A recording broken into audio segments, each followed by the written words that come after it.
Today is the Vocal Vibes group, and that happens on the 2nd and 4th Friday of every month, and that's around 18 of us get together and just practice different songs, like have a laugh, have a cup of tea in the middle of it. We're leading up to a performance in July where we're learning some Dolly Parton songs, so that's been fun today. Edinburgh is the loneliest city in the UK for older people. Vintage Vibes looks to tackle that through long-term preventative activity that makes meaningful connections between different generations. That's friendships, that's groups, that's events, and that's really what we do, is just try to make connections and build confidence. Vintage Vibes has been running since 2015, and it was the result of a year's worth of research across over 400 people within Edinburgh who were experiencing loneliness or who were working to support people who are experiencing loneliness. It's grown from being solely intergenerational friendships to also being groups, events and activities. The friendships meet every single week. The groups meet mostly every 2 weeks, but a couple are once a month.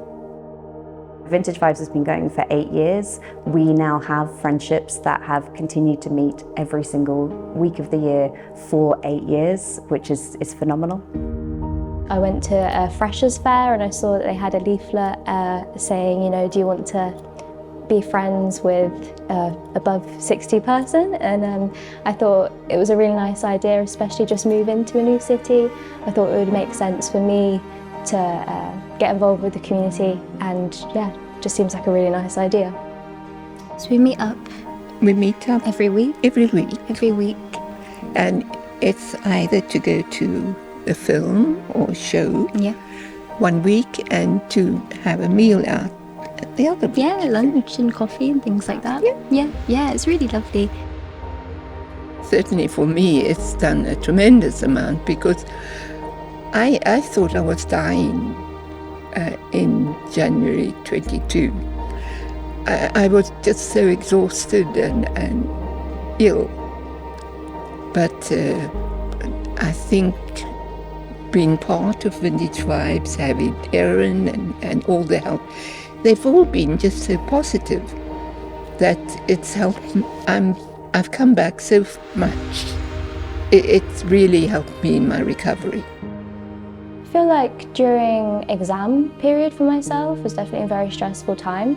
I feel like my head was definitely in my studies, but just to have like an hour to go and chat with my VIP was really grounding. It made me feel it was a lot of escapism for me, and just to focus my attention on someone and my friendship there, it was really helpful for me.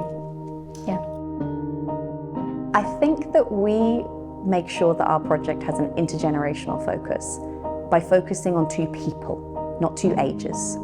And that is the big difference, is that everything we do is about celebrating each individual person, which means that some of our friendships are between people who are aged 17 and 90, some are people who are aged 30 and 65, but it's about who those people are, what makes them tick, and how they can add value to each other's lives, not one person be a participant and one be a recipient. And it's that mutuality that makes it intergenerational, because it's that shared life, shared joy, shared learning. I find I thoroughly enjoy our company. We have the same interests. We enjoy walking, we enjoy nature. We have a laugh. I'm very happy to be with her when I see her. Maisie doesn't want to be sitting in the house having a cup of tea chatting. She wants to be outdoors. I'm a very outdoors person. We both love animals. We like to have a laugh. We just talk about everything. We just gel, we do. In life, I have friends of all different ages. You know, I have friends that are a lot younger than me, a lot older than me. To me, age is just a number. It really doesn't matter. How have we been able to evaluate our intergenerational relationships? We have given time to it. And that's not just time in terms of taking the time to listen to people, but that's also been about consistently evaluating across all 8 years. And I think one of the things that brings to light is that people become more comfortable with sharing themselves and sharing their experiences with you the longer you give them, but also the longer they know you.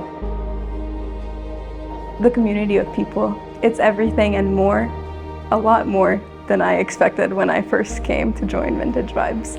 interactions can feel transactional. Here, they welcome and accept you, and I'm not just talking about the VIPs, I'm also talking about the organization itself. They were happy when I came to help them, but I think I've gotten more out of the experience than they've gotten from me. So I know I've only been with the group since January, but it feels like there's no one more deserving of it. I think it's an achievement, you know, it makes you feel as though you're doing something good in the society as well. Yeah, it is actually, it makes you feel good. It's really good. They bring people together. They're always open for a challenge, they're always asking us for new ideas. We really, really need to build a society that cares for each other.